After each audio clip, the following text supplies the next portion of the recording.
morning everybody, Graham from Unearthed, and this morning's interesting film is all based around the Minelab Vanquish 440. Now, we've never done a review on this machine since they came out. We did the 340 if you remember, and this film is long overdue, and I think it might just surprise a few people. So let's get down the fields as quick as we possibly can. And let's get this show on the road, folks. This should be a very interesting film, and I hope you'll enjoy it. I'm sure you will. Catch you in a few seconds.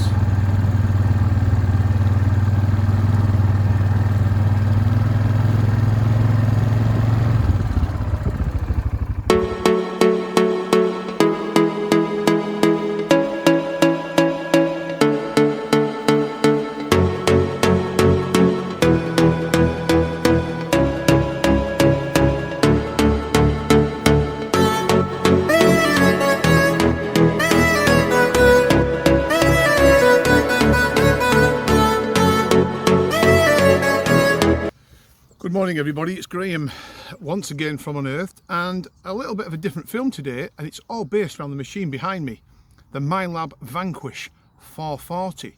Now, this has been out for a while now, and we've left it a little bit longer than we should have really to do a proper review on this multi-frequency metal detector. We did the 340 when it came out, which I hope people enjoyed. We left it a little bit longer for the Vanquish just to bed in, because like any new machine on the market at the time, it's always good to let people use them, get used to them and enjoy the features. So this film is a little bit overdue, and I do apologise for that, but we're here now. Now I'm going to talk through very briefly on the Vanquish before we look at its features and performance. Now, as a lot of you know, or a lot of you people know that watch this channel, we do occasionally do detector reviews, good, bad and ugly. The reason why I think the Minelab Vanquish 440 is a winner is not just boxed off to one or two of my opinions.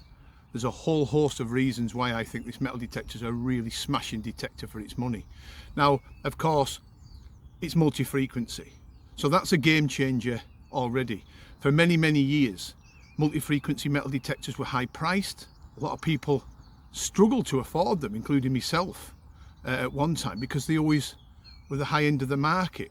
Now things have changed. Minelab have condensed the multi-IQ technology, which is obviously multi-frequency, into the Vanquish range, and for the first time ever, multi-frequency metal detectors have become affordable introductory machines with high-end performance, which is unheard of. So when we talk about multi-frequency metal detectors, this Vanquish can actually be used on all terrain. Now, a lot of manufacturers out there, different metal detecting manufacturers, and without any names mentioned, claim their machines to be all terrain, but they're actually not. The single frequency machines, they probably work okay on land. You get them on the wet sand and on the beaches, things change completely. The Vanquish behind me, the 440, is equally at home on the land as it is on the beaches, shingle and wet sand. It's a true all-terrain detector. It's a very simplistic detector as well, but with high-end performance. So what we're going to do now, we're going to have a quick look at the features and how it works, how it operates, and let's see what we uncover. Right, we're back with the Vanquish in hand, and as you can see, this is its display face. Quite simplistic machines, these. They're very simplistic to use, which is for me a great advantage for people coming into the hobby and people that don't like overcomplicated metal detectors. Now, this is a very simplistic machine. It requires no ground balance. It's an automatic ground balance system, so you don't have to stand around pumping the coil for 5-10 seconds or whatever it might be. This is a true switch on and go metal detector, but with multi-frequency performance. So let's just have a look at its features first. This is its on-off button, so we'll turn it on.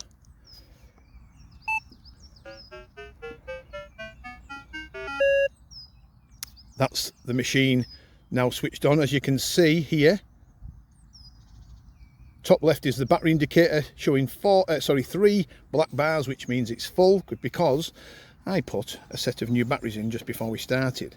You may be wondering what this shell-like object is, or this snail squirrel on the screen. Well, that's quite simple. That's your sensitivity. So this is your sensitivity adjustment, plus and minus. So if I'm backing that off, you'll see that moving, and you can back the sensitivity off if you wish, or you can pump it up to maximum and you'll hear that little beep telling you can't go any further than that. So very simplistic to adjust your sensitivity. Of course, when you're running on maximum sensitivity, you operate the machine at its potential maximum depth, but it can become unstable. So just find the sweet spot. What I always do is just get it to maximum and just back it off a couple of notches, and I can pretty much search without too much trouble. Now, to the left of that is your volume adjust.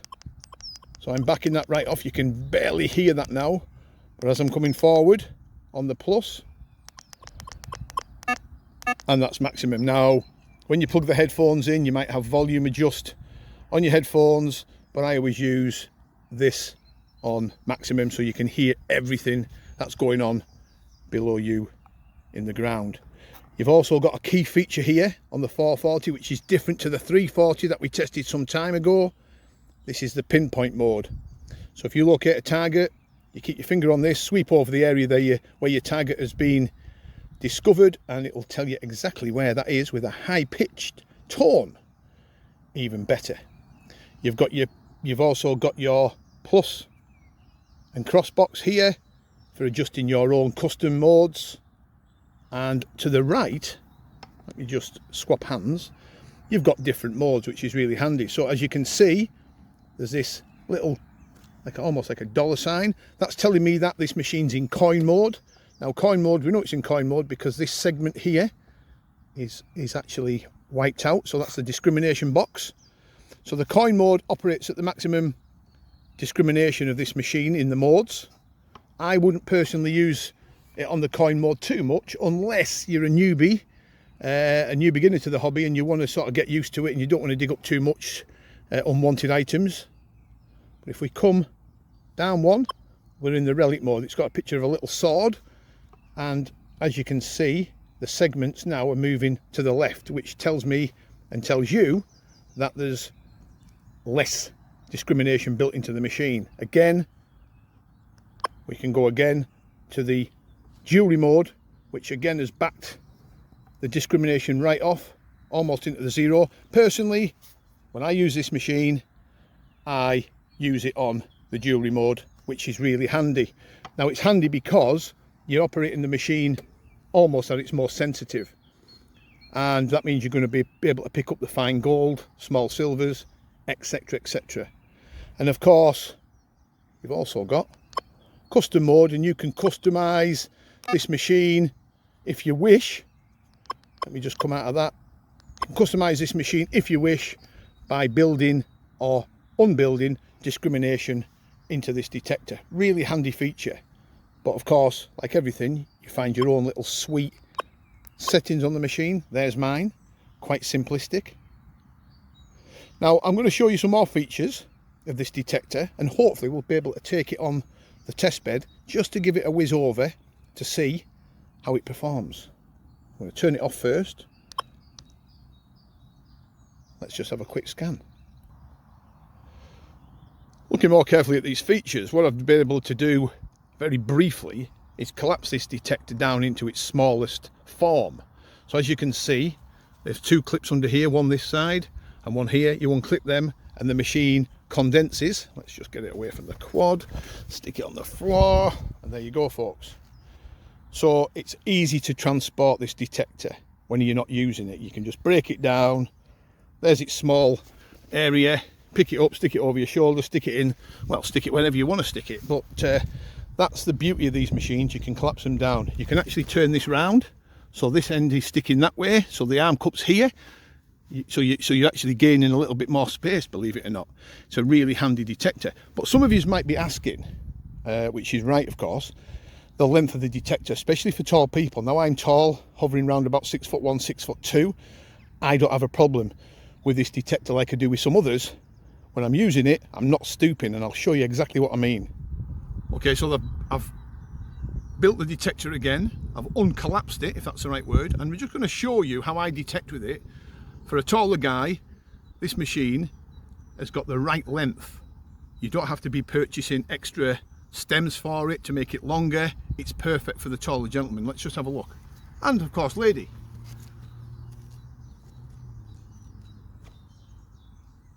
The machine isn't at its full extent. Perfect size and balance, length. Not a problem. So it's not a problem with that machine. He says, I'm breaking it again. The balance is absolutely perfect as long as along with the length of the machine, sorry. I've just collapsed that down. Yeah, so perfect, absolutely perfect length. We're going to have a look at another one of the features of this machine, which I think is important, and I think you'll find it important too, is because as you progress into these detectors, there is other things that you can do to them to make the performance slightly better. So let's just have a quick scan. So as you can see, that's a standard coil, which is called the V10, which is a 10-inch coil. I really like the shape of these coils. They're not the fat, wide, chunky coils like the Equinox standard is. This is quite a nice shape. It's narrow, it's got enough length for ground coverage, but it's got enough narrowness to get between the iron, target separation, stubble, etc, etc. So it's the standard coil, which is this V10 for this particular model, which is the 440, remember, but you can actually upgrade, if you wish, to a V12 coil. So you get a bigger footprint, more depth, still a nice shape, but just remember, these are more expensive coils to buy. So there is an expense there straight away if you decide to upgrade to a V12, but it will give you better performance. Nothing wrong with the V10, however. Now, another feature of this machine, he says, moving backwards towards himself, is this. That's where your batteries go. Okay, so I'm just going to gently put that up on the top and show you a little feature. In that gap there, as you can see, the right hand one, the bigger one out of the two, that's for software updates. So if this machine ever requires a software update, that is the port that you use to do it. Now, as far as I know, Minelab haven't brought a software update out for the Vanquish 440 or the Vanquish range for some time. So I'm not sure if that means it's overdue one. But there you go.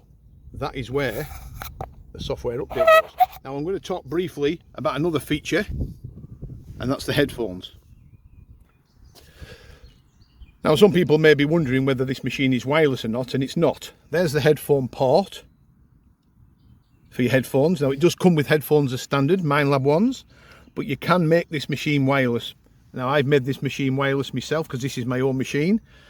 Made it wireless with the Quest Lite free headphones, which make the job even better. The sound quality is fantastic through those headphones, so you can actually make these detectors wireless if you wish, but just remember again, there is a cost to that. The Minelab Vanquish 440, as we're seeing here, as standard, comes with its own headphones in the box, batteries. It also comes with a cover, an environmental cover, just in case you're detecting out there and it starts to rain. The environmental cover goes over this control box. The rest of the machine is fully waterproof. Now, one handy feature I think here, and we'll show this, is the coil doesn't have a nut and bolt. It has a threaded area which is already naturally built into the coil, so it just has one screw that comes in. So there's no danger of losing, like a lot of people do over time, the nuts off the end of their coil, nut and bolt. So it just screws in, just one single nut. I really like this machine. It's got really good performance. It's operating on different frequencies as you're scanning the ground at any one time. So it's very, very good performance. It's a pick up and go machine, so anybody coming into the hobby for the first time and looking for a machine that's easy to use, really good performance, and you know, under 300 quid, it's a really smashing detector for its price. I cannot praise this detector high enough. However, if I was nitpicking, And if I was really nitpicking about this, I would love for Minelab to just make the control boxes weatherproof. It doesn't have to be waterproof, because not everybody wants to go diving around in shallow pools and in wading around in the surf, but it would be handy this day and age for the manufacturers to make at least the interface weatherproof. Now, you know, that's just my opinion, but that's what I would, if I could, but I'm not a manufacturer, change about modern day detectors. There is no need anymore for manufacturers to be making machines that are not at least weatherproof. We're seeing a whole host of different machines coming onto the market that are now weatherproof and waterproof. So, you know, let's hope people and manufacturers start listening to the detectorists and moving over to that side of things. Now, we're going to use this on the test bed very briefly. I also want to show you, just before we go, because people are going to ask, of course, and I don't blame them for asking, is these features here on the interface. So it's the plus box and these two adjustments. That is for when you're in the custom mode. You can back off different segments for when you customize the machine, and when you've built that bar across there, the discrimination bar, to your own requirements, you just press the tick box and that saves it for you. So that's what these two features are here. It's a very simplistic machine, but it's brilliant. This is my own. Melanie uses it as well. I use it. We've found some nice bits and pieces with it over the years. What I should do one day, I keep promising it, is just take this out with me, don't take any other machine, and use it for a full day on a, you know, a productive field, and see what it brings up. Because I'm telling you now, it's that good. It'll match others at twice the price. Okay, let's go and have a look how it operates on the test bed. So we're back on the test bed, folks. We're back on the test bed. Now, let me just show you what I'm using it on. I've backed the sensitivity off ever so slightly. So let's just go through that again. Back to. Don't really need maximum depth on this test bed, because there's only one or two, well, maybe three items, including the hoard, that are down deep. I've got it on the jewelry mode at the moment, so I'm just going to stick it on the relic mode. Volume max. Perfect, here we go. Let's go and have a search. Now, I'm not going to bore you with what each item is, because you know there's Roman coins buried on here, we know there's a gold ring, we know there's copper coins and silver coins of milled descriptions, Victorian and the like. But let's just have a go at locating some of these targets. And of course, folks, we are under major power lines here, including a three-phase box. No interference whatsoever. It's a lovely balanced machine, this. Really is.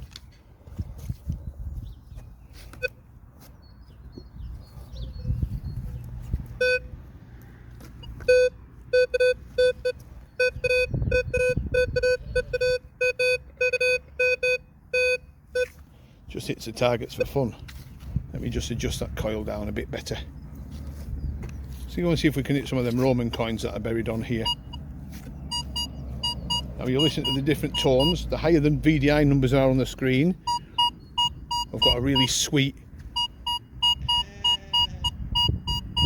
high tone there. That's a big copper coin.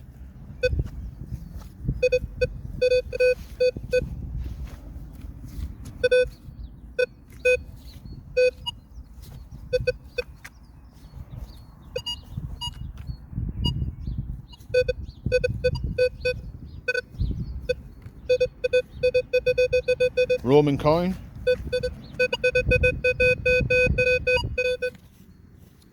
It's just an easy machine to use. It's such a simplistic, high-performing detector. A lot of mineralization on here as well, so we're getting one or two calls telling us that there's a bit of junk knocking around, which is good. Now here we are. Let me just look at this. Yep. Now this is interesting, folks. This is the broken gold ring that you've seen time and time again.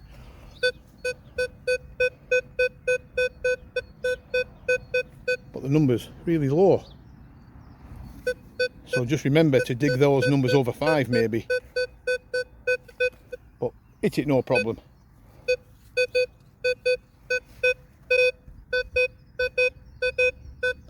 you're already getting the gist of this machine, folks. It's picking everything up in its path, which is good.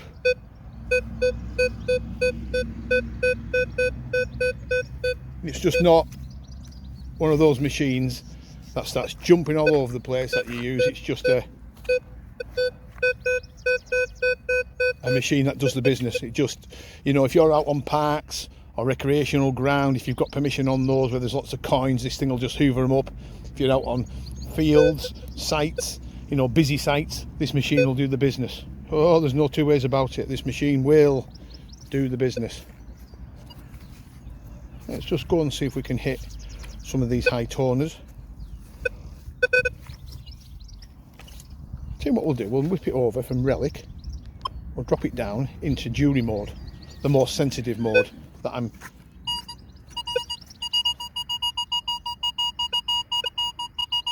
high numbers. Even lift that off the ground a little bit. It's actually deeper than people give these machines credit for. They really are good machines. And again, crammed with features, folks. Easy to use, simplistic. I think simplicity is the way forward in detecting. Still, after all those years of detecting, I still enjoy using the straightforward detectors much more.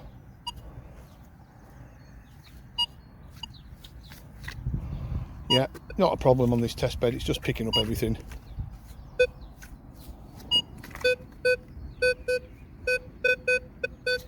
Just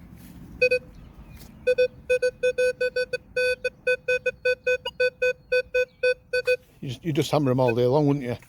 Yeah, just pick them up all day long.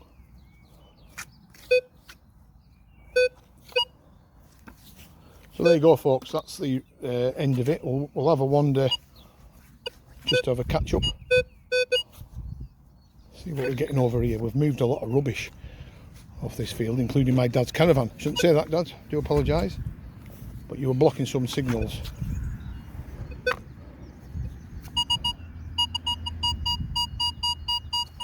Sweet high tone, look.